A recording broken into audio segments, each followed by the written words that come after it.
हार गए एक और मैच, हार गए एक और सीरीज, क्रिएट कर दिया अपने घर पर एक और रिकॉर्ड। सच कहूं तो जब ओडीआई सीरीज शुरू हुई थी और हमने न्यूजीलैंड टीम के स्क्वाड को देखा था तो लिटरली 6 से 7 ऐसे खिलाड़ी थे जिनको देखकर लग रहा था कि भाई ये कौन से गली क्रिकेट के खिलाड़ी उठा लाई है न्यूजीलैंड, ये बिल्कुल सीरियस नहीं है इस ओडीआई सीरीज के लिए। वहीं पर टीम इंडिया के स्क्वाड को देखा तो लगा भैया हम तो बहुत ही ज़्यादा सीरियस है, हमारी तो फुल स्ट्रेंथ टीम खेल रही है।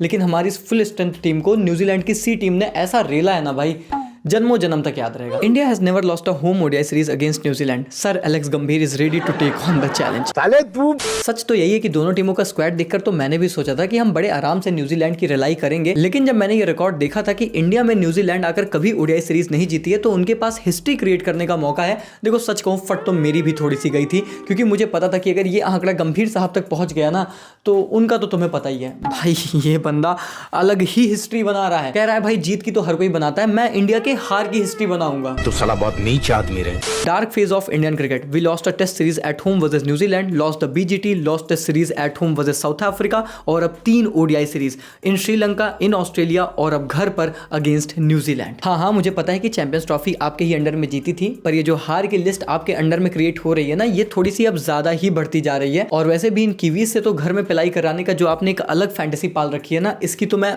क्या ही बोलूं, इसके लिए तो आपको अलग से सल्यूट बनता है। क्या आप न्यूजीलैंड से टेस्ट के बाद ओडीआईज में भी पिलेंगे? पिल गए भाई, हार गए घर पर। क्या ये क्या बक रहे हो मादर? जो रिकॉर्ड घर पर हमने न्यूजीलैंड के अगेंस्ट 1988 से बना रखा था, जिसमें 7 ओडीआई सीरीज हमने खेला था और हर सीरीज में न्यूजीलैंड को हार का ही सामना करना पड़ा था, अब वो रिकॉर्ड भी टूट चुका है। स्पेशली कंसीडरिंग कि पहला मैच आप जीते थे, उसके बाद न्यूजीलैंड ने 2 मैचों में बैक टू बैक कमबैक किया और आपको आपके ही घर पे तोड़ दिया। खैर लंदन से आया हुआ वही बुढ़ा 37 साल का नॉन कमिटल खिलाड़ी अपनी पूरी जान लगा देता है इस मैच में भारत की इज्जत बचाने में, लेकिन हमारे युवाओं का पानी निकल गया बीच मैदान आने में। और अब तो ट्रेविस हेड के बाद ये सस्ता जॉनी सिंस भी संकोच नहीं करेगा भारत का ऑफिशियल डैडी कहलाने में।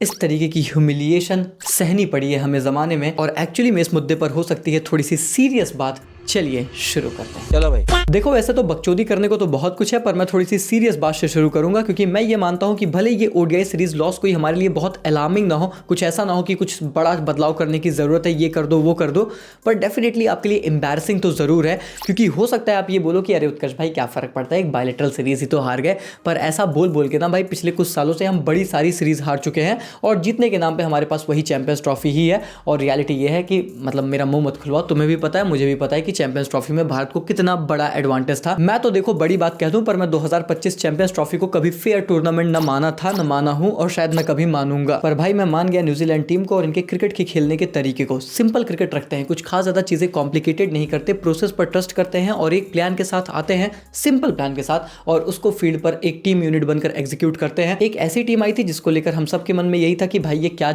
बाटू टीम उठा लाए हैं, इनके साथ तो बच्चों के खिलाओ, हम तो नहीं खेलेंगे। और अब लग रहा है कि नहीं ही खेले होते तो ज्यादा बेटर होता, कम से कम इज्जत तो बच जाती। इंदौर के इस मुकाबले में जहां पर ड्यू भी एक थोड़ी फैक्टर होने वाली थी, टॉस हमने जीता था, चेज हम करने गए थे, तो एडवांटेज हर तरीके से हमारे पास था। इसके बाद हमने प्रसिद्ध कृष्णा को ड्रॉप करके अर्शदीप सिंह को प्लेइंग 11 में भी डाला, तो वो ये भी बताता था कि पैनिक बटन हमने प्रेस कर दी है। और शायद ये मैनेजमेंट थोड़ा सा सोशल मीडिया ओरिएंटेड मैनेजमेंट है भी, जो सोशल मीडिया के ट्रेंड के हिसाब से डिसीजन लेता भी है, वरना अभी तक तो भैया आप प्रसिद्ध कृष्णा को खिलाकर उन पर ट्रस्ट कर रहे थे, 2027 वर्ल्ड कप के लिए रेडी कर रहे थे। और जब अब सीरीज ऑन द लाइन आ गई तो आपको अचानक से इस मैच में अर्शदीप सिंह की याद आ गई, तो जाहिर सी बात है कि ये तो आप पहले गलत थे या अब गलत थे, आप दोनों टाइम तो नहीं सही हो सकते, ये तो विधि का विधान है। पर भाई ये न्यूजीलैंड का सस्ता जॉनी सिंस, ये तो भैया ओडीआई की सुपर शान है। डैरल मिशेल भी लाइक, बॉलिंग भी करता हूं, बैटिंग भी करता हूं, फील्डिंग भी करता हूं, इंडिया दिख जाए तो दानो भी बन जाता हूं। राक्षस राज लवणा 34 इयर्स के डैरल मिशेल ने इस ओडीआई सीरीज में 3 पारियों में 352 रन बनाए with an average of 176 including 150, 200 and best पारी उनकी इस तीसरे मैच में आई। 137 की पारी बंदे ने खेली जब शुरू के 2 विकेट न्यूजीलैंड के सस्ते में निपट गए थे, और हमें ऐसा लग रहा था कि भाई साहब ये मैच तो बहुत एक तरफा होने वाला है, क्योंकि न्यूजीलैंड के दोनों ओपनर्स ने अब तक सीरीज में एक अच्छी स्टार्ट दिलाई थी, तभी न्यूजीलैंड मोमेंटम गेन करता था और हमें लगा कि क्विक विकेट गिरी है तो इस बार इंडियन टीम डोमिनेट करेगी। पर इस सस्ते जॉनी सिंस के स्टैमिना पर आप कैसे डाउट कर सकते हो। Daryl Mitchell in last 7 ODI innings versus India 130, 134, 17, 63, 84, 131 and 137। Daryl Mitchell facing India in ODIs, एक काम करता हूं, कूद देता हूं। आई सीरियसली डाउट कि न्यूजीलैंड में इनकी लेने देने की लाइफ अच्छी से चल रही है भी या फिर नहीं, क्योंकि इनको मजा तो इंडिया में ही आके लेन देन करने में आता है, ये समझ में आ चुका है। आई मीन देखो अब तो क्लियर है कि डैरेल मिशेल चीट कर रहा है और हमें बता देना चाहिए। आई मीन कब तक ऐसा चलेगा कि ये न्यूजीलैंड से इंडिया आएंगे, हमारे साथ पेलम पिलाई करेंगे और फिर चले जाएंगे अपनी बीबी के पास वापस। ऐसे नहीं होता भाई सच कहूं तो इस बंदे ने ऐसी पारी खेली है जिसकी वजह से विराट भाई की नंबर 1 ओडीआई पोजीशन जो कि कुछ घंटे के लिए उनको मिली थी वो उनसे छिन गई। पर मैं कहूंगा यार इस बात का मुझे बुरा नहीं लगा, क्योंकि बंदा जेन्युइनली डिजर्व करता है। विराट भाई तो अपने वो खिलाड़ी हैं कि फिर से भैया रन बना के वो बन जाएंगे नंबर 1, पर इस बंदे ने इस सीरीज में और ओवर द ईयर्स इस वक्त ओडीआई क्रिकेट में जिस तरीके से परफॉर्म किया है ना, इस मेहनत के लिए तो इस सस्ते जॉनी सिंस के लिए अलग से कोई व्यवस्था करनी चाहिए भाई। 12.1 ओवर के बाद जो न्यूजीलैंड टीम 58 फॉर 3 थी, वो 43.1 ओवर के बाद 277 फॉर 4 होती है। 219 की पार्टनरशिप करते हैं डैरेल मिशेल और ग्लेन फिलिप्स 186 बॉल पर, और लिटरली वो मैच जो कि पूरी तरीके से इंडियन टीम की पकड़ में था, एक बार फिर से मिडिल ओवर्स में ही न्यूजीलैंड ने यह मुकाबला अपनी तरफ खींच लिया। वही सिंपल सरल प्लेन स्ट्रेटजी। शुरू में विकेट बच जाती है तो भी अच्छी बात है, नहीं बचेगी तो भी अच्छी बात है, हमें बस मिडिल ओवर्स में एक्सेलरेट करना है और जो एक प्राइमरी स्पिनर है इंडियन टीम का उसे डोमिनेट करना है। और कुलदीप के साथ डैरेल मिशेल फिर से यही करते हैं। पहली गेंद पर निकलकर आगे छक्का जड़ा था कुलदीप को, वो बता रहा था कि न्यूजीलैंड का प्लान क्या है, मेन बॉलर को सेटल मत होने देना। वैसे भी इनके पास बॉलिंग ऑप्शंस उतने ज्यादा रिलायबल नहीं है, ये टीम डेफिनेटली पैनिक करेगी और फिर उसका एडवांटेज हम उठाएंगे। रविंद्र जडेजा की फॉर्म तो तुम्हें पता ही है क्या ठुल्लू फॉर्म है, तो उसकी वजह से न्यूजीलैंड का ये काम बहुत ज्यादा आसान हो गया। Glenn Phillips can bat, can bowl, can fly in field, can keep a 4D cricketer of Kiwis in white ball cricket. ले भैया यहाँ पर हम 3D क्रिकेटर को लेकर रोना मचाते हैं और न्यूजीलैंड वाले 4D क्रिकेटर निकाल रहे हैं। और इसीलिए गेंदबाजी में आप अर्शदीप, हर्षित, सिराज को देखेंगे तो आपको लगेगा कि यार ठीक ठाक गेंदबाजी की थी, और सिराज ने तो 4.3 की इकॉनमी के साथ डेफिनेटली काफी अच्छे तरीके से डिलीवर किया। नीतीश कुमार रेड्डी, कुलदीप एंड जडेजा को लेकर आप डेफिनेटली सवाल उठाओगे। नीतीश तो शायद आपके गेंदबाजी ऑप्शन वो अटैकिंग हो ही नहीं सकते, भले से फिर आप उनको 8 ओवर इस मैच में दे रहे हो, पर आपको समझ में आया कि नहीं वो आपके ऑप्शन नहीं है। कुलदीप यादव को लेकर ये समझ में आया कि भाई साहब अगर इनको मार पड़ेगी तो फिर ये थोड़े से फ्लैट नजर आते हैं। रविंद्र जडेजा ये तो चिपक गए हैं, मतलब अब मुझे नहीं पता कि कुछ खास ज़्यादा शायद यहाँ से अब बचा है भी या फिर नहीं। Ravindra Jadeja with ball in last 6 ODIs, 6 innings, 48 overs, 298 run दिए हैं, 1 विकेट ली है और एवरेज है 298 की। As one of the primary bowler of any team ये गंदे नहीं, ये गुनाह वाले आंकड़े हैं। सीधी बात मुद्दे की बात करूं तो 337 का टारगेट भले सेट कर दिया था न्यूजीलैंड टीम ने, बट मैं स्टिल ये बिलीव कर रहा था कि जिस तरीके की पिच कंडीशंस हैं और जिस तरीके से हम चेस करते हुए चेस मास्टर और हमारी टीम के साथ उतरते हैं, मुझे लगता है कि आसानी से टीम इंडिया ये मैच जीतेगी और चेस करेंगे। पर उसके बाद हमारे बैटर्स ने जो घागा है ना, वो नेक्स्ट लेवल कहानी है। रोहित शर्मा को एक जीवन दान मिला लेकिन फिर भी उनके रन नहीं आए, और इनफैक्ट इस पूरी सीरीज में अगर आप देखोगे तो first ODI 26 run, second ODI 24 और थर्ड ओडीआई 11, यानी कि पूरी तरीके से इस सीरीज में वो फ्लॉप रहे हैं। और सवाल ऐसे में आपके ऊपर भी उठेंगे जब इतना ज्यादा प्रेशर ऑलरेडी है हर एक प्लेस पर, हर एक खिलाड़ी को लेकर। और फिर कप्ताना मेरी जाना, बड़ा मैच था, परफॉर्म करना था, हक दिया। पिछले 2 मैच में 50 जरूर आई थी, इस मैच में भी बड़ी परफॉर्मेंस करके अपनी टीम को मैच जिता सकते थे, लेकिन गिल भाई कह रहे हैं ना ना ना, हक तो मैं घर पे भी सकता हूं लेकिन वहां हगने का मुझे पैसे नहीं मिलते। मैं कह रहा हूं चलो हग रहे हो ठीक है, पर कम से कम हगने की स्टाइल तो चेंज करो। ये क्या है भाई, वही अंदर आते वाली डिलीवरी, वही बैट पैड के बीच गैप, और हर बार आप बोल्ड हो जाते हो। अब ये बात सबको पता है कि आप बैट एंगल के साथ सही समय पर टाइम पर नहीं लेकर आ रहे हो, आप लेट हो जाते हो और इसी वजह से बैट पैड में इतना ज्यादा गैप हो रहा है। पर being a captain of Indian team मैं तो बस इतना कहूंगा कि आप इतना बड़ा टेक्निकल फ्लॉ लेकर कप्ताना मेरी जाना कैसे बनोगे। शुक्रिया मैं नहीं, तुम लोग हो जो कि मुझसे उम्मीद लगाए रहते हो कि इस बार मैं अच्छा परफॉर्मेंस दूंगा।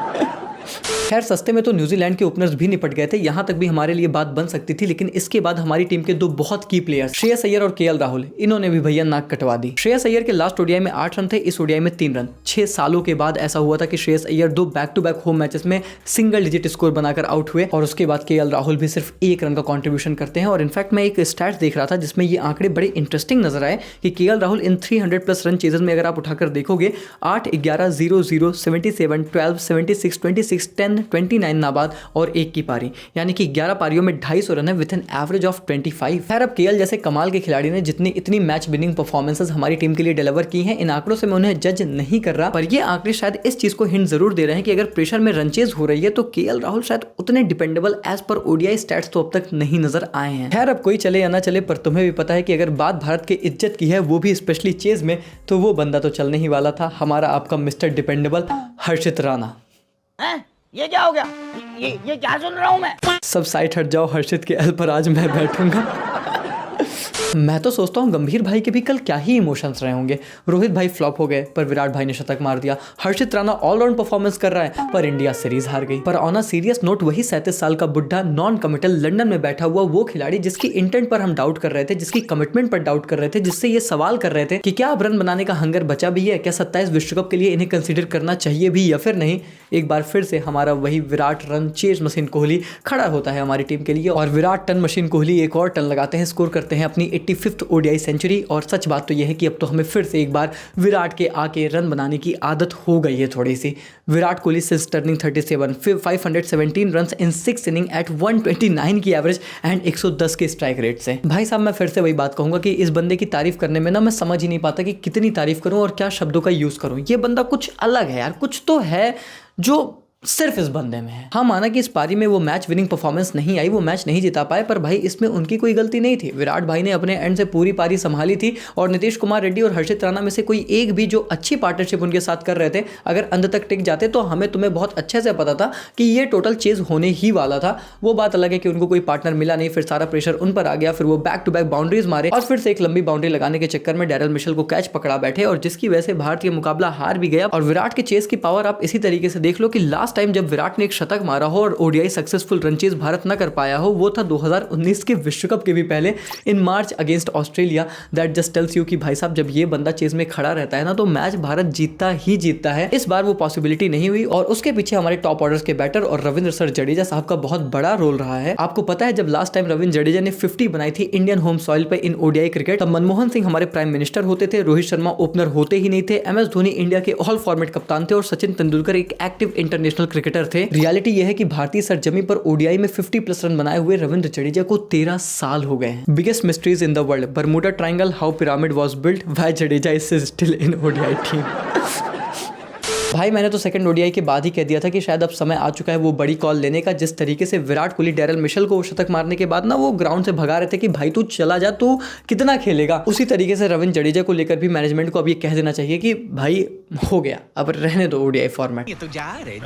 बिकॉज चाहे उनकी बॉलिंग परफॉर्मेंस रही हो चाहे उनकी बैटिंग परफॉर्मेंस, पिछले कुछ समय से वो बहुत ही ज्यादा खराब फॉर्म से जूझ रहे हैं और इनफैक्ट मुझे लगता है कि मैनेजमेंट ने भी उन्हें प्रॉपर चांस दिया साउथ अफ्रीका और न्यूजीलैंड सीरीज में खुद को प्रूव करने के लिए, लेकिन यहां पर भी वो बुरी तरीके से फेल हुए हैं। और इसीलिए भैया आगे चलते हुए अगर आपको रविंद्र जडेजा ओडीआई क्रिकेट में कभी देखने को ना मिले तो इस चीज के लिए थोड़ा सा मेंटली प्रिपेयर रहना। अब देखो रही बात अगर चेस की तो 71 फॉर 4 थी टीम इंडिया और हमें चेस करना था 37 रन। आंकड़े हमारे लिए तो नामुमकिन से फील हो रहे थे, पर अगर विराट कोहली खड़े रहते हैं तो आप उम्मीद तो कभी छोड़ते ही नहीं हो, because in Virat Kohli we all believe. अब उनका बखूबी साथ नीतीश कुमार रेड्डी ने भी निभाया था जिन्होंने अर्धशतकी काफी बेहतर पार्टनरशिप किया करी और उसके बाद रविंद्र जडेजा ने तो अपना रोल निभाया। उसके बाद हर्षित राणा ने आकर भाई जिस तरीके से मन हर्षित किया है, इस बंदे की अब तारीफ बननी चाहिए। मतलब मैं वैसे तो कर ही रहा हूं लगातार, पर अब हर्षित राणा ने प्रूव कर दिया that he has literally a true potential of becoming a pure allrounder. वही गौतम गंभीर का खिलाड़ी जिसको लेकर हम इतनी गाली गलौज करते थे और बोलते थे कि भाई गौतम गंभीर क्या दे रहा है, क्या ले रहा है, क्या ये सब चल रहा है। हर्षित राणा ने बता दिया कि भाई प्योर क्रिकेटिंग टैलेंट चल रहा है और कुछ नहीं है। Beed with the bat, Beed with the ball. भाई एक प्रॉपर ऑलराउंडर ग्रूम किया है गौतम गंभीर ने और इस चीज के लिए इस बंदे की जमकर तारीफ होनी चाहिए। हर्षित राणा की मेहनत भी है, जीजी साहब का इफेक्ट भी है। अब यहां तक तो भाई सब कुछ ठीक था, लेकिन उसके बाद जब हर्षित राणा आउट हो जाते हैं तो फिर विराट कोहली पर बर्डन बहुत ज्यादा आ जाता है और फिर नेक्स्ट बॉल पर sir Vivian Richards DSP Mohammed Siraj की विकेट गिरने के बाद ये समझ में आ गया था कि चीजें यहां से बहुत ज्यादा मुश्किल होंगी। अब ये भी वैसे समझ में नहीं आता कि कुलदीप यादव के ऊपर सिराज बैटिंग करने कैसे आते हैं, अर्शदीप सबसे नीचे कैसे आते हैं, बट एंड रिजल्ट यही था कि विराट की विकेट गिरने के बाद हौसला भी हमारा गिर गया था और न्यूजीलैंड 41 रनों से जीतकर भारत में पहली बार सीरीज जीतती है। हिस्टोरिक मोमेंट होता है डैरल मिशेल और उनकी कंपनी के लिए। पता है कप्तान ब्रेसवेल साहब है, पर भाई डैरल मिशेल ने जिस तरीके से इस टीम को फ्रॉम द फ्रंट लीड किया, चाहे वो बल्लेबाजी से रहा हो, चाहे वो उनकी गेंदबाजी एफर्ट्स रहे हो, चाहे वो उनकी फील्डिंग एफर्ट्स रहे हो। इस सस्ते जॉनी सिंस ने वैसे तो हमारे हर एक अंग अंग को तंग किया है, लेकिन जैसे वो जॉनी सिंस उन महिलाओं के अंग अंग को तंग करता है तो वो काफी एंजॉय करती हैं। एज अ क्रिकेट फैन हमने भी इस बंदे की डेडिकेशन को एंजॉय किया है। अब देखा जाए तो एक सच ये भी है कि हमारी इंडियन टीम को लेकर आप ऐसे भी नहीं कह सकते कि कोई बड़े बदलाव की जरूरत है, क्योंकि ऐसा तो बिल्कुल नहीं था कि ये आपकी कोई बहुत बैकअप साइड थी या फिर ऐसा लगा कि कोई खिलाड़ी परफॉर्म नहीं कर रही है। इन्होंने पास्ट परफॉर्मेंस डिलीवर नहीं की है। 27 विश्व कप के लिए शायद ओवरऑल यही आपकी टीम होगी। कुछ आधा बदलाव जरूर हो सकते हैं, हालांकि डेफिनेटली कुछ की एरियाज पर आप जरूर सवाल उठाएंगे, जैसे रविंद्र जडेजा का टीम में क्या रोल है। नंबर 5, 6, 7 को आप अच्छे तरीके से डिफाइन कर दीजिए। क्या आपने अपने बॉलर्स को फिगर आउट कर लिया है कि आखिर वो कौन होने वाले हैं going into the 2027 world cup. And most importantly, क्या आप रोहित शर्मा को इस एक सीरीज की परफॉर्मेंस से भी जज कर रहे हो। खैर, शुभमन गिल ने तो क्लियरली रोहित शर्मा को सपोर्ट किया, बोला कि भाई उन्होंने हमारे लिए ओवर द ईयर्स परफॉर्म किया है। एक सीरीज में अगर कन्वर्जन्स नहीं आए तो इसका ये मतलब नहीं है कि वो फॉर्म में नहीं है, और मुझे लगता है कि that makes a lot of sense. पर अब क्योंकि अगली ओडीआई सीरीज 6 महीने बाद होगी और हमें रोको 6 महीने के बाद देखने को मिलेंगे, तो इन बिटवीन दैट जो भी लीग्स होंगी, स्पेशली आईपीएल, उनमें इनकी परफॉर्मेंस कैसी रहती है वो आगे के बेंचमार्क को काफी हद तक डिफाइन करने वाली है। स्पेशली मैं रोहित की, जडेजा की, इन सारे खिलाड़ियों की बात कर रहा हूं। बाकी अगर आप इंडिविजुअल लेवल पर देखोगे, एक नॉर्मल ओडीआई बायलैटरल सीरीज की तरीके से देखोगे, तो बहुत सारे पॉजिटिव्स भी हैं, बहुत सारी चीजें भी हैं कि हार गए तो हार गए, क्या फर्क पड़ता है। बहुत से हमारे फेवरेट प्लेयर्स ने काफी सारे रन बनाए, विकेटें चटकाई हैं, बट अगर आप एज अ टीम देखोगे तो ये शर्मसार हार थी, और इसके लिए थोड़ा सा इंट्रोस्पेक्ट करना जरूरी है, सवाल पूछना जरूरी है, और उनके जवाब ढूंढना और भी ज्यादा जरूरी है। खैर, फिलहाल के लिए वीडियो में इतना ही रखते हैं। मिलते हैं आप लोगों से T20 सीरीज में, और देखते हैं कि भाई क्या ओडीआईस के बाद T20 में कमबैक होगा, क्योंकि वहां पर जरूरी है कमबैक करना। T20 वर्ल्ड कप भी हम खेल रहे हैं मेरे भाई, चलो ओडीआईस में नाक कटा दी, टेस्ट में कटा दी, कोई बात नहीं है, पर T20 में बचा लेना। वर्ल्ड कप की बात है, थोड़ा समझो, घर पर होने वाला है। और आप भी ये समझो कि इतनी मेहनत करके जब वीडियो बनती है तो उसको लाइक करना होता है, चैनल को करना होता है सब्सक्राइब, ताकि इस तरीके की इंटरेस्टिंग एनालिसिस आप लोगों तक पहुंचते रहे। मिलते हैं तब तक के लिए, take care, good bye, thank you so much.